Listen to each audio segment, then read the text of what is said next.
2024 में आपको बेनिफिट रह सकते हैं या फाइनेंशियल लॉसेस रह सकते हैं अगर आपका बिजनेस है, जॉब है या अगर आप शेयर मार्केट में इन्वेस्ट करना चाहते हैं।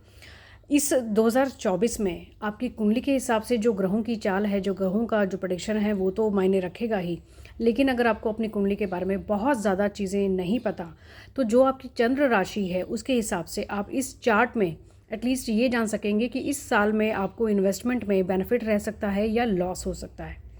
सबसे पहले बात करते हैं जैसे मेष राशि की। इस चार्ट में आप स्क्रीनशॉट ले लें कि आपका जो भी आपकी राशि है उसके हिसाब से कौन से नंबर दिए गए हैं।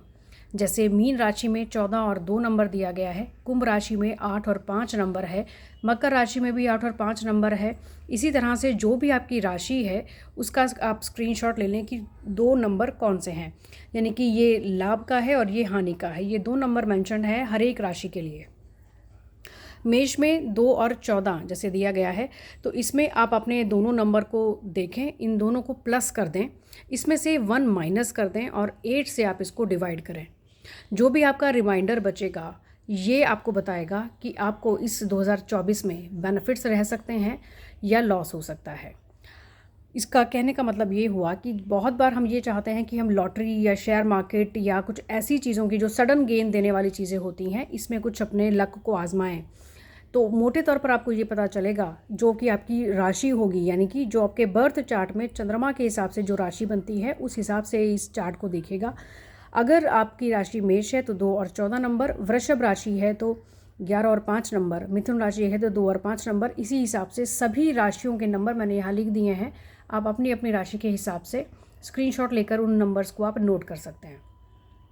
अब जब हमने 8 से डिवाइड किया है तो जो रिमाइंडर बचा वो आपको बताएगा कि लॉस होगा या आपको बेनिफिट हो सकते हैं। फॉर एग्जांपल अगर हम समझते हैं कि अगर रिमाइंडर आपका 1 बच जाता है तो यहाँ पर आपको मॉनेटरी फाइनेंशियली आपको गेन्स रहेंगे, बेनिफिट्स रहेंगे। अगर 2 बच जाता है तो यहाँ पर मीडियम सिचुएशन, यानी कि बेनिफिट भी हो और कहीं ना कहीं आपके खर्चे भी ज़्यादा हों। बहुत मोटी रकम की इन्वेस्टमेंट आपको नहीं करनी चाहिए। और अगर 3 बच जाता है तो आपके खर्चे ही खर्चे होंगे, और वो भी ऐसे खर्चे जो कि आप ना चाहते हों, जो कि आपके किसी भी काम के ना हो, जैसे हो दवाइयों में, अस्पतालों में या किसी भी तरह से ऐसे बेफजूल के खर्चे हो सकते हैं। अगर हम 4 नंबर अगर आपका रिमाइंडर बचता है तो यहाँ पर टेंशन, स्ट्रेस, एंजाइटी ज़्यादा रहेगी। तो ऐसे नंबर वाले को भी इन्वेस्टमेंट इस समय में ज़्यादा नहीं करनी चाहिए, ख़ासतौर से शेयर मार्केट इत्यादि में। अगर आपका 5 बच जाता है तो बेफजूल के खर्चे आपके इस समय में ज़्यादा रहेंगे। बहुत ज़्यादा बेनिफिट नहीं हो पाएगा, लेकिन थोड़ा बेनिफिट रहेगा, लेकिन साथ साथ में खर्चे भी रहेंगे। अगर 6 नंबर आपका बच जाता है एज अ रिमाइंडर तो यहाँ पर आपके भाग्योन्नति का सूचक होगा, यानी कि लक आपका एनहेंस होगा। आप चाहें तो इस तरह से अपने बिजनेस में या शेयर मार्केट इत्यादि से आपको बेनिफिट रह सकते हैं। अगर आपको 7 बच जाता है तो आपको आपका जो भी बिज़नेस है, इवन अगर आपकी जॉब है तो इंक्रीमेंट, अगर बिज़नेस है तो अच्छी बढ़ोतरी, और शेयर मार्केट या लॉटरी इत्यादि की हम बात करते हैं तो यहाँ पर भी बेनिफिट रह सकते हैं।